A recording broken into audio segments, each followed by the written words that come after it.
Well, hello and welcome to another episode of CANOEHOUND'S Outdoor Adventure Show, a show that brings you a lot closer to the great outdoors. My name is Dennis, also known as CANOEHOUND, and well, you know what? We're not live tonight. Tonight we're doing a premiere of an event that I actually recorded last week at the Toronto Outdoor Adventure Show.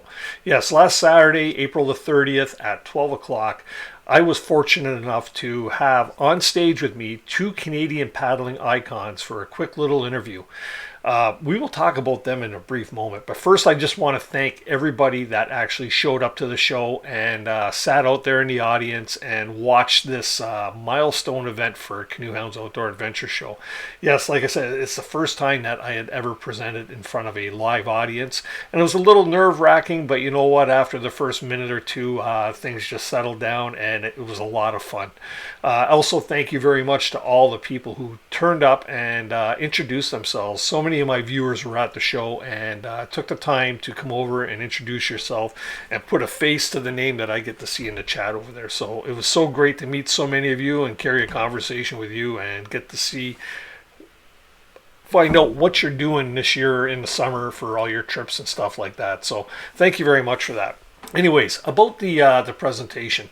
As I mentioned, it was a interview with two Canadian paddling icons. First, we had Hap Wilson.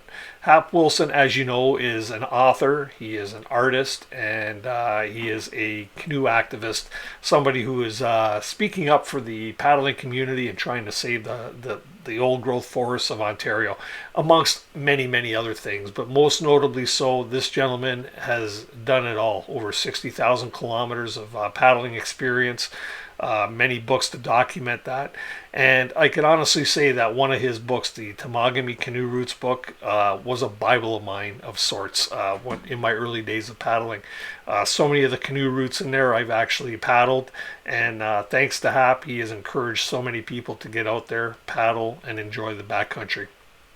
The next person that I had on stage with me at the same time was somebody that you're familiar with because he's right here on CANOEHOUND'S Outdoor Adventure Show almost weekly.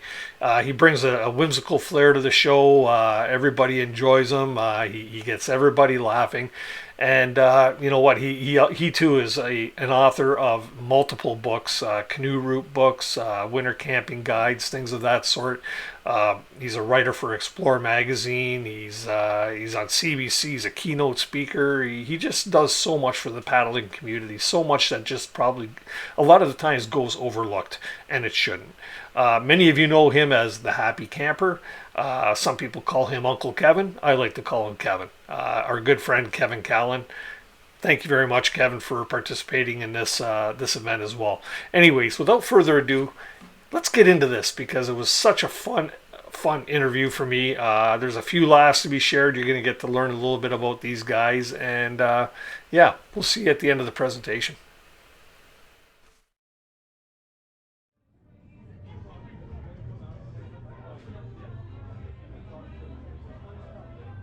So this is the Kid Products booth, and this is where I'll be hanging out for Saturday and Sunday. We got all kinds of really cool CANOEHOUND Adventure swag and some Kevin Callan books here for sale. Kevin will be around in a little bit there to do some sales and stuff like that, autograph his books.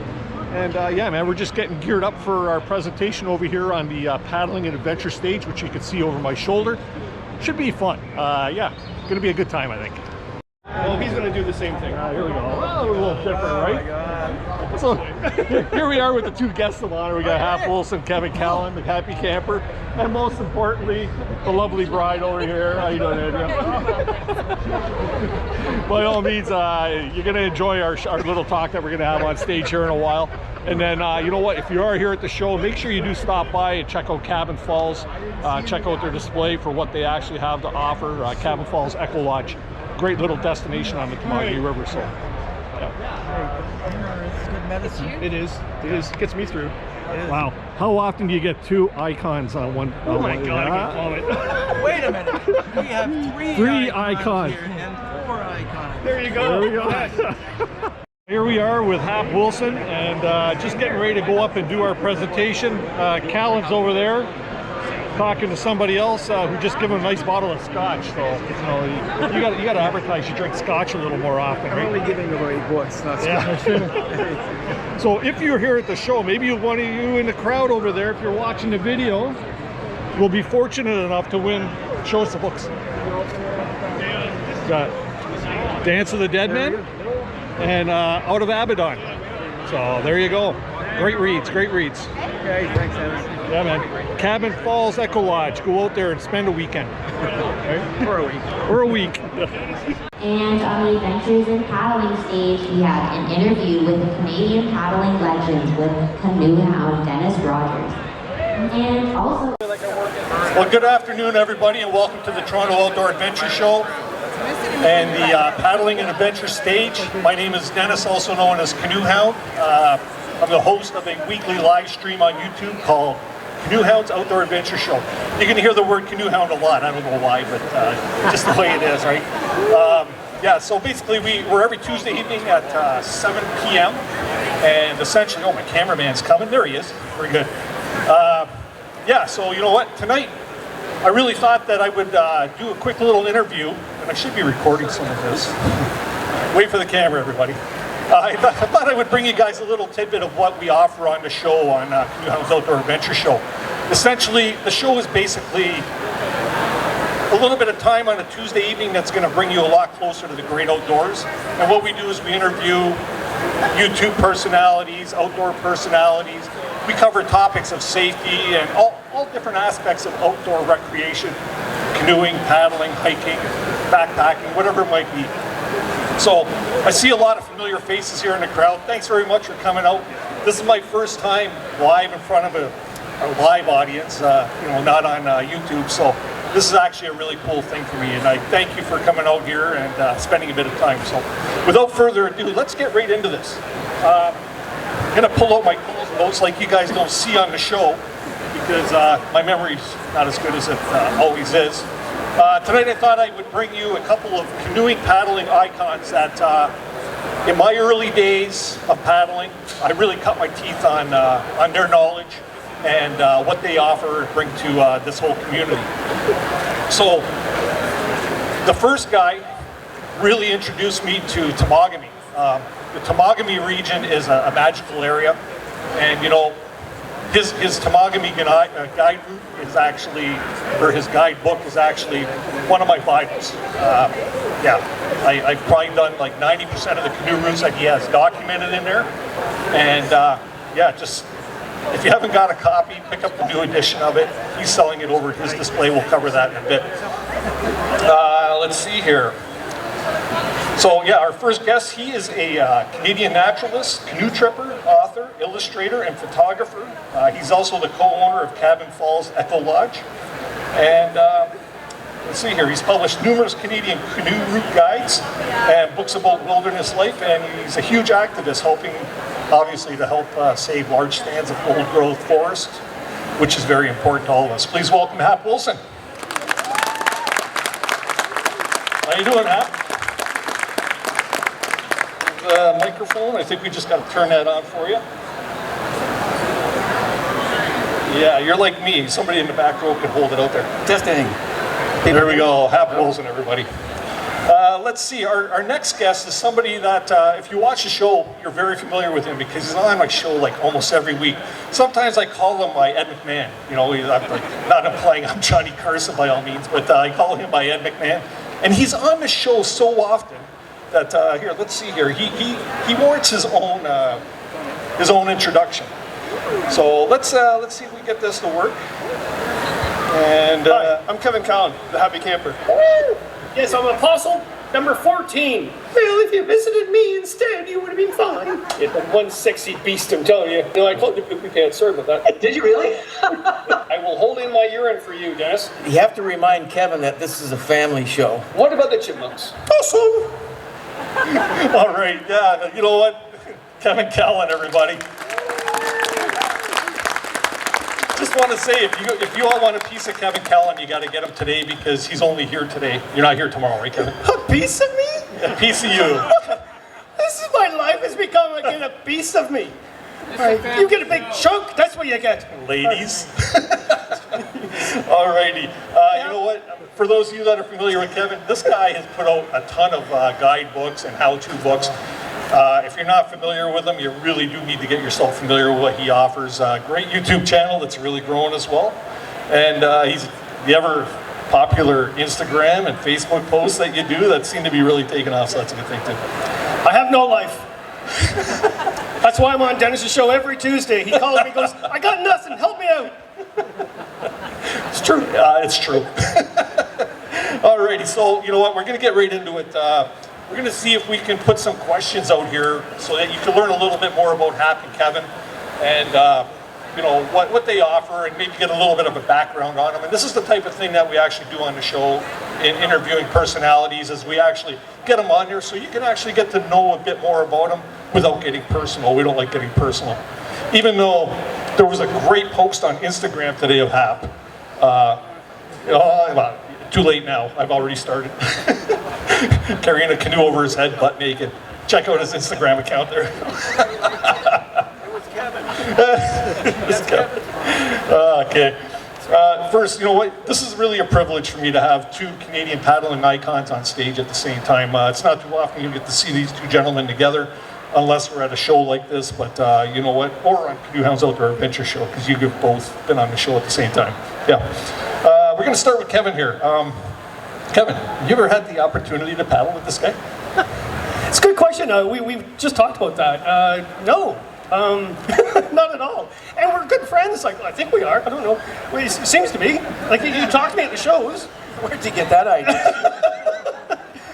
I think it's because all of us go to the shows all the time. Like, I know so many paddlers and writers and film people out there, but we know each other from the shows, and when the season happens, we're gone. We're gone in the woods, right? So The true story is that my trips would be way too hard for Kevin. There's no whiskey pubs at the end of the day. For sure. Can we see it in the future? You think you guys will ever dip a paddle together? as long as he paddles naked like you were talking about, yeah, I'd go with him. I only paddle naked with my wife. Is Andrea around? Maybe verify that, right? Yeah, man, I think you two should go paddling. Or you know what, better yet, we should go do a trip down the Temagami River and stop by Cabin Falls. I've actually thought of that and talked about it, and I was talking about it to my partner Christine about it, and I told her that there's not a lot of bad portages on the Lady Evelyn. And there's no black flies north of North Bay. Oh, Lord. Let's see here. Your participation in helping to preserve old-growth forests and many other causes is recognized by so many people. When did you first realize that you could make an impact out there? You've made a great impact with all these different things, being, somewhat of an activist and stuff like that, bulldozer chaining and stuff like that. When did you first realize that you could make a real impact? I think I realized it when I knew I wasn't corporate material. And it's funny because I had an opportunity to get an illustrating job years ago, and I in front of my boss, or to-be boss, he said, you got to work 6 days a week as a catalog artist. This is way back. And I said, well, when am I going to get a chance to go canoeing? And of course, he rolled his eyes and said, I don't think you're suited for this position.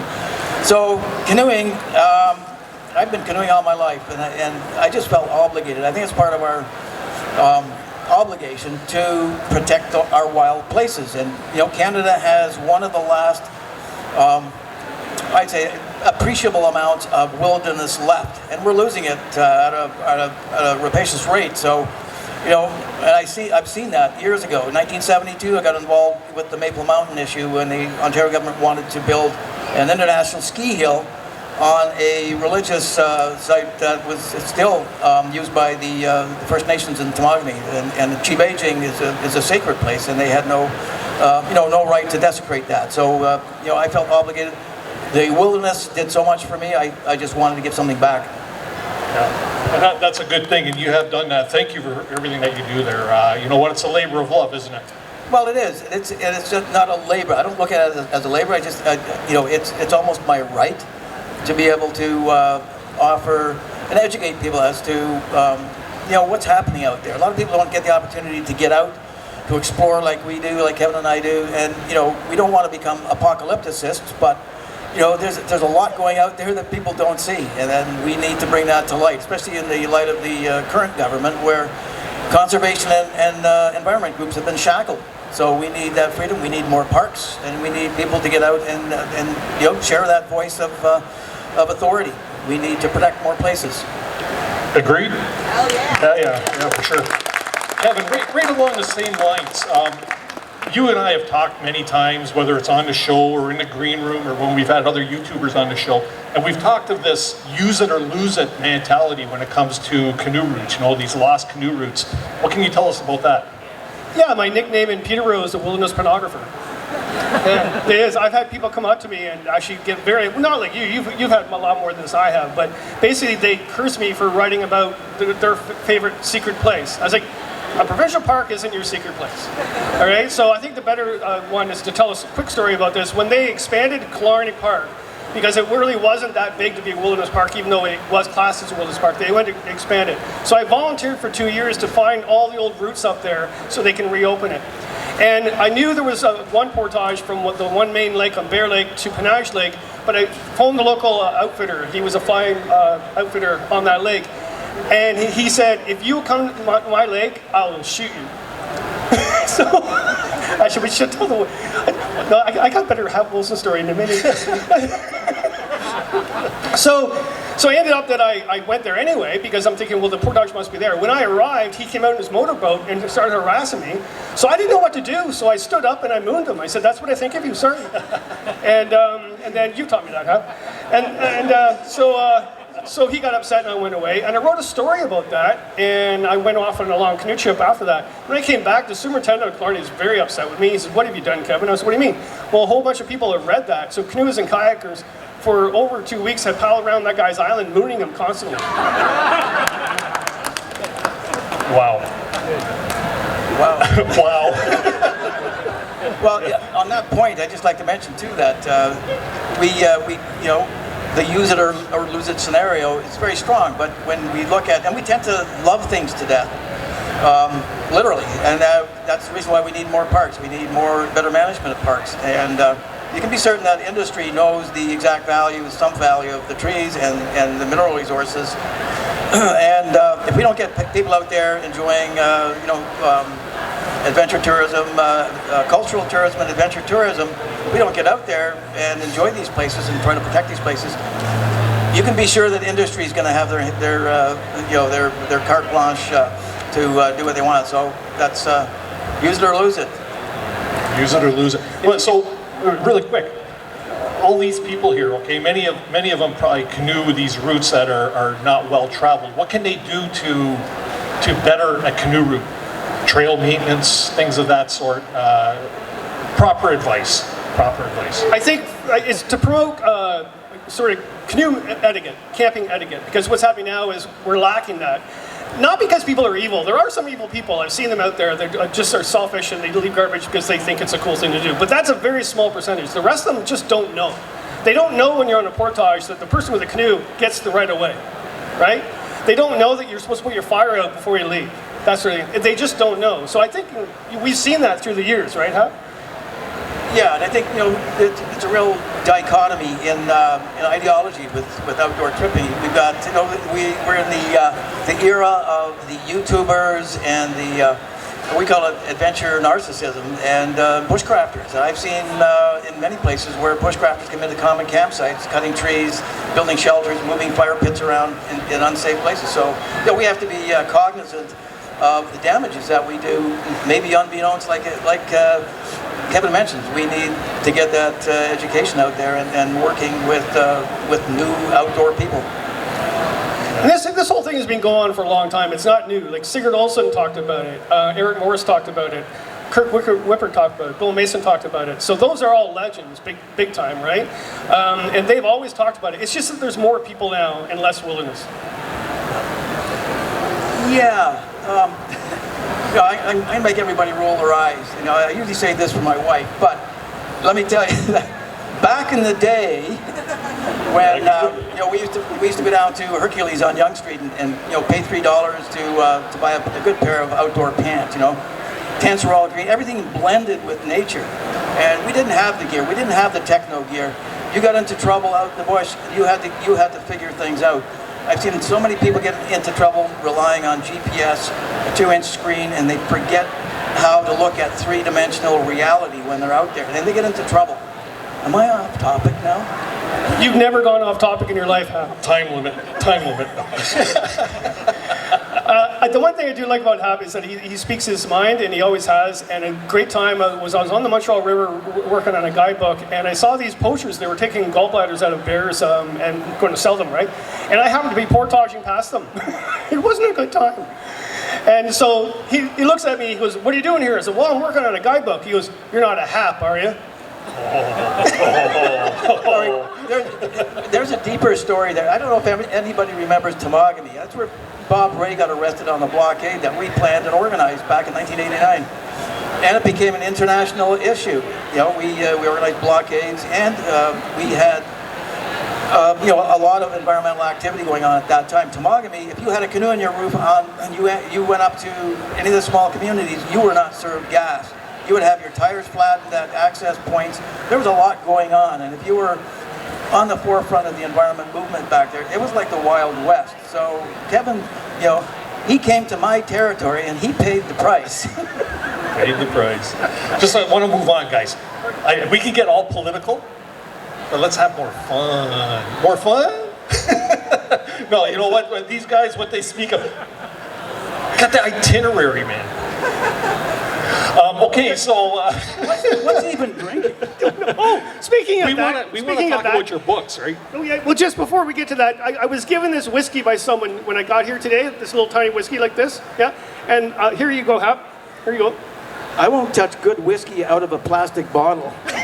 Who's with me on It's that? okay, his is in cardboard. It's my urine sample. Or someone just gave me this.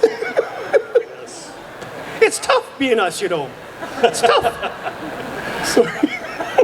So both you guys are probably in tune with what's going on YouTube and stuff like that. There's a lot of great YouTubers. Any YouTubers out here? Or anybody that likes watching YouTube and adventures? Yeah, let's put your hands up. Don't be shy. Oh my God, they're all YouTubers? Wow. Well, maybe not all YouTubers. Put your but hands up there again. are quite a few faces I recognize. So, you know what? There's a lot of new adventurers or explorers, so to say, for lack of a different term.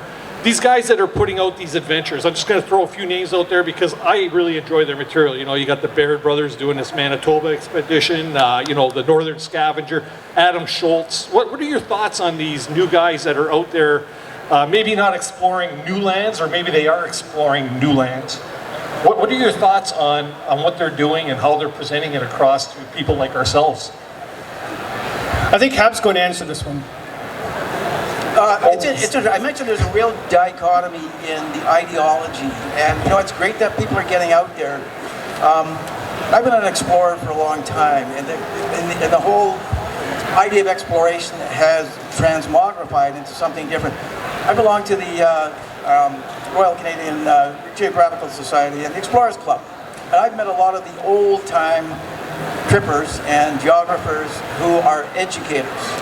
Wade Davis. Anybody know who Wade Davis is? You know who Adam Schultz is? Of course. Wade Davis is Canada's, I would say, he is the true Indiana Jones of Canada. He is an explorer, he's an anthropologist, he's an author. Serpent and the Rainbow, if you've ever read any of his works, he's well known. I'm just going to read a quote from Wade Davis. And he says, "There is nothing more boring than travel books focused on the self. It's similar to false heroics in the realm of exploration. As a writer, you're just a conduit for the voices of the people." And that's so true with real exploration. You don't negate our First Nations people. You don't make up stories that aren't true. And you stay true to the tenets of exploration. I hope that answers your question, Dennis. Yeah, oh, it does. It does. You know, because there's a lot of things that we've noticed for those of us that are right deep within the community, that we notice that are being done right and things that are being done wrong. And not to throw anything out there like what happened out west with a couple of popular YouTubers that kind of broke the law. You got to stay within the law, and you have to explore, and you have to get this across as a good influence to everybody, so everybody does it kind of the right way. Because there is a right way and there is a wrong way, right? Well, I have a YouTube channel, right? And so that's a very good point, and we all know that that's going on. There's some people that are questionable why they do, like those couple guys that, You know, I forgot that was illegal. Well, you don't forget that that's illegal, right? But at the same time, I'm kind of a different person. I teach by enthusiasm. I teach by being the happy camper, right? And I'll do every single thing possible to get an attention for people to get out there so they can protect wilderness, because if we don't go out there to protect it, it'll be done, right? So I'm okay with YouTube. I'm okay with Instagram. Don't understand it, but I'm okay with it. I still look at Facebook, probably because I'm 58. And I still write, I still take photos, I still take video. My true self is a writer. That's what I like doing. But I also know in marketing, you can't just be a writer now, right? I mean, I have to do everything, and I enjoy doing that because my end of the day, yes, there are some unethical things going on. There always has. There's been writers back in the 70s that were very unethical too. Liars, right? I'm a liar. I'm a writer. I exaggerate the truth. You heard me tell stories. Like, instead of one bear attacking me, there will be 10 attacking me, for sure, right? So as long as I get them going out there. So good for you, whatever you're doing to get more people out. Just make sure they're being more ethical, and you yourself are being ethical as well. For sure. And speaking of writings, both these guys obviously are authors, right? They've got a great deal of publications that are out there and available. And I just wanted to talk, because Hap's got a couple right now, a couple of novels out that he's actually going to be giving a couple away tonight too, or today. Seems like nighttime. But he's just going to get him to tell you a little bit about his books. And Kevin also has a new publication that just come off. Well, it's a new edition. Yeah, I have the new edition of the Killarney book. I was supposed to have my memoir out, but it's still being worked on. So there. Cool. Hap? Well, you're not dead yet. I could write your memoirs. I'm going to give this book away, but you got to solve a riddle for me, whoever can solve this. A grade 4 lad, he got this riddle in about 15 seconds. So here's the riddle. There were 30 black bears and 28 hikers. How many didn't? Want to repeat that? There's 15 seconds. Grade 4 got that answer right. What? 10? How do you figure that? There's 30 black bears and 28 hikers. How many didn't? 8 hikers. You're right, 10. You said that. That's yours, sir. There we go. Congratulations. Tell everybody a little bit about Dance of the Dead Men. Yeah, Dance of the Dead Man. I worked 15 years on a historical novel about the 1926 Hornby expedition up in the Thelon, and it's a remarkable story. Has anybody heard of John Hornby? There's a handful of people. There's been a lot of books written about John Hornby, mostly a chronological. Yeah, and that's what I did. I took it a step further. I added dialogue, as if you were in the cabin with these 3 gentlemen who eventually perished of starvation. It's an interesting part of Canadian history. The other one, I have another riddle. Not really a riddle. Who can tell me how many Ontario parks there are? How many?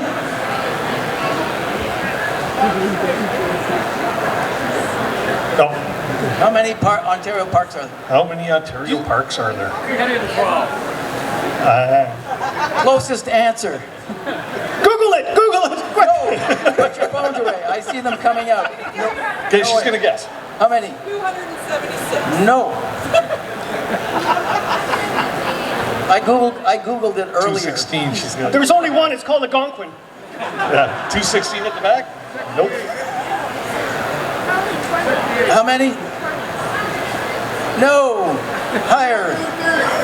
Do I hear 300? 300. Do I hear 305? Going. 300.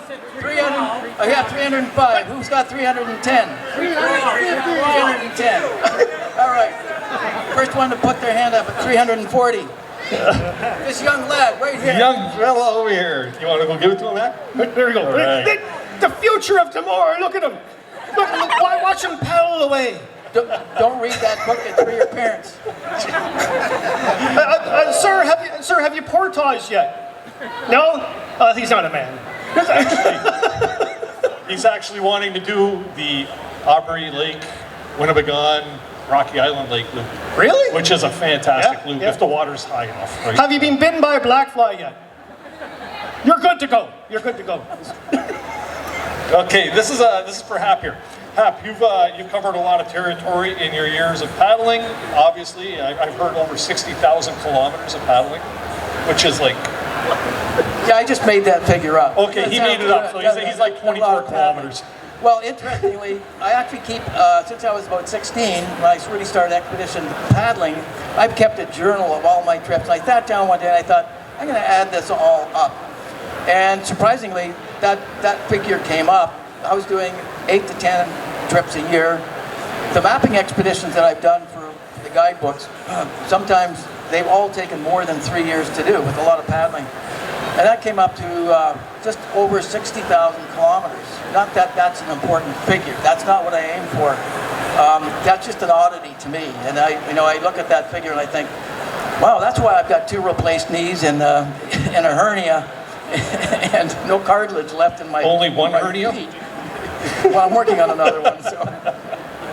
So yeah, it's not about the mileage. It's I have to say that these trips that I've done, many trips, it's about the people you meet and the people you learn from, and you're not just trying to educate people with the books you write. You learn more. You never stop learning when you're out there, especially with our First Nations. I've been to a lot of First Nations villages, and there's so much you can learn just by delving into our prehistory and our historical records. Do you remember your first canoe trip? My first canoe trip? Your first canoe trip, yes. If you've done 60, we'll say approximately 60,000 K. Do you remember your first? I think I was 14. I did the Manawa River, and a tree fell over a tent on that trip, and I was scared. All the sounds of nature, I didn't know what the sounds were. I mean, a mouse sounds like a bear attack, and I'm sure everybody's been there. And we got hit. So my cousin and I got hit by a bad storm. A tree fell down, and luckily it got pinned up just before it crushed us to death over the tent. And that opened my eye to a lot of things. Like this could be dangerous fun. So that was my first trip. That's what I remember well. How about you, Kevin? Do you remember your first paddling adventure? Yeah, it was Killarney Park in grade 11. My buddies and I drove up. My high school buddies we drove up going on a canoe trip. We had fiberglass canoes with 3 keels on them. And we went into 3 Narrows. We did that long portage and took the pig out. And I had no idea why I didn't do it, why I kept doing it. Anyway, that's not a very exciting story. It's interesting because we still paddle with the heavy canoe. Who paddles a canoe that weighs more than 60 pounds? There's still some, yeah. Are you over 50? Is that empty or with accessories? I see guys, big, strong, strapping guys complaining that, man, this my canoe weighs 40, 45 pounds, Like my wife can lift a 75-pound ABS canoe and not complain about it. And not that I'm bragging for her, but I'm bragging for her. She doesn't complain. So we've become a little bit soft. We've got all this fancy gear, all the techno gear. But I'm gonna get your eyes to rolling. And back in the day, when things blended with nature, and we didn't have all this stuff out there, and the canoes were heavy, cedar canvas, the old tin boats, aluminum canoes, fiberglass canoes. There wasn't a canoe that didn't weigh at least 70, 75 pounds. And so please don't, when you're carrying that, that carbon Kevlar that weighs 28 pounds, don't complain about it. Just make sure you tie it down at the campsite so it doesn't blow away. How many people has that happened to on a campsite? Close. And you know why our hands are up? Because we're smart. Sorry, So I have to ask the crowd this. How many of you would consider these guys inspirational to what you do? Which is obviously, it goes without being said. Have you ever wondered who inspires these guys, besides the obvious, besides Bill Mason, or who inspired you, or who inspires you for what you do now and your paddling adventures and trips and things of that sort? My parents. My wife. We got to meet your mom one day with you. Absolutely. My parents. That's all. No, I mean I can go off of it. I already did Cyril Olson's and all of them, and Eric Morris's, all the stuff that they inspired me as a kid. Farley Mowat's stuff. R.D. Lawrence was a big writer of mine. I loved his stuff. got me into fish and wildlife as a field of work and stuff like that. But if my parents never took me camping, and I'm talking campground camping or fishing lodges and stuff as a kid, I would never be reconnected with nature, right? So every time I went out there, I just became more myself. You're not a facade. It's not a facade when you're. Well, that's I know what it's called. You are who you are when you're out there, Hap. Yeah, you mentioned Farley Mowat. He was a mentor of mine. He's actually approved a couple of my books. And before he passed away, he was a patron of our environment group, Earth Roots, out of Toronto here. And I would have to say some of the paddling greats. Kirk Whipper was a mentor of mine. Certainly Bill Mason, and Becky and Paul Mason. Still, they're great paddlers and great inspirational characters. I also have to say, Hap Wilson was mine for guidebooks. Nick Nichols was one of the first. There was a bunch of others that wrote them, but his guidebooks got me wanting to do guidebooks. It was actually Kirk Whipper that got me writing them. Are you inferring that I'm older than you? Yes, much older. And wiser. I'm glad you added that, Kevin. He looks great for 65, doesn't he? Oh, wait, sorry. So, that's awesome. But you know what? These guys have a lot more than just their paddling prowess. Like Kevin's a great keynote speaker and stuff like that, as you can tell when we're at shows like this. He's very entertaining. Keep that up, man. Well, that's you. That's Kevin Callan, right? And then, anybody familiar with Hap's artwork? He's some fantastic artwork. And this is something I shared with you a couple of years ago. I don't know if you remember. First time I met Hap Wilson about 3 years ago here at the show, he was presenting, and I had to go up and meet Hap. And my daughter told me, she says, "Dad, you're fangirling." True story, right? And even more so when I showed Hap Wilson that out of his Tamagami Canoe Roots book, there was a couple images in there that I had done as a montage, and I actually got it tattooed on my skin. And I says to him, "Hap, I got your artwork on my shoulder." And I don't know if you remember what you said. You go, "I did that." You should see what's on his palm now. Kevin Callan. He's got the happy camper on his arse. So you know what, by all means, if anybody out there is not familiar with these two gentlemen, get yourselves familiar with it.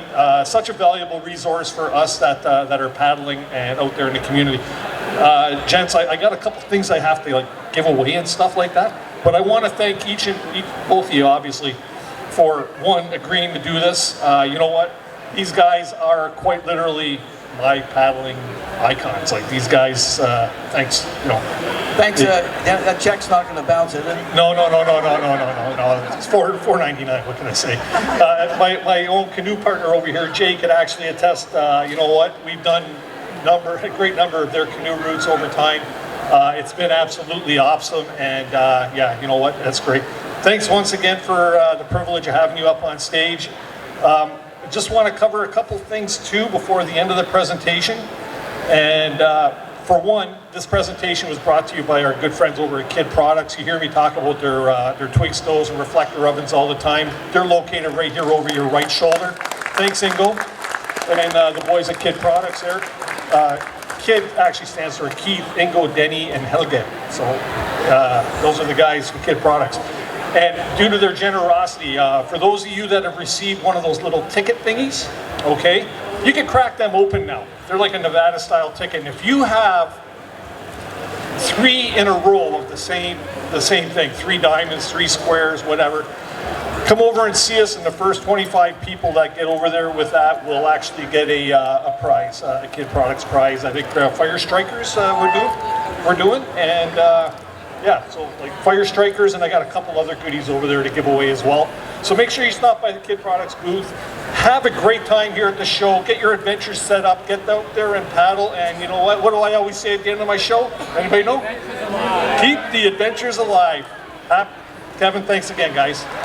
Let's crack that bottle of scotch. There we go.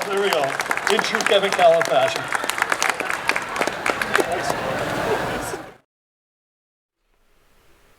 Well, I hope you really enjoyed that as much as I did. It was a great time up there on stage with both Hap and Kevin. true icons, as I mentioned many times throughout the video. You know what? It was a great opportunity to get to know a little bit more about these fellas and to hear some pretty fascinating stories about some of their adventures and things of that sort.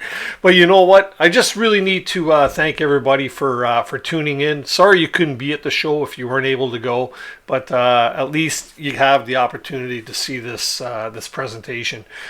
Really quick shout out to all of my channel sponsors. Nova Craft Canoes, OTG Meals, Hunter and Harris, Algonquin Outfitters, and of course a huge shout out to our good friends over at Kid Products, makers of the Kid Twig Stove and Reflector Oven. If you don't have one of these things yet, you really should pick one up and experience making a fire and cooking over a nice, neat little twig stove. It's really a cool experience. All of their links can be found in the description below, so by all means, please do support them and check them out. You know what? We will be back to our regularly scheduled programming next week. And you know what? Have yourselves a safe week. And remember, everybody, please keep the adventures alive. Have a good one.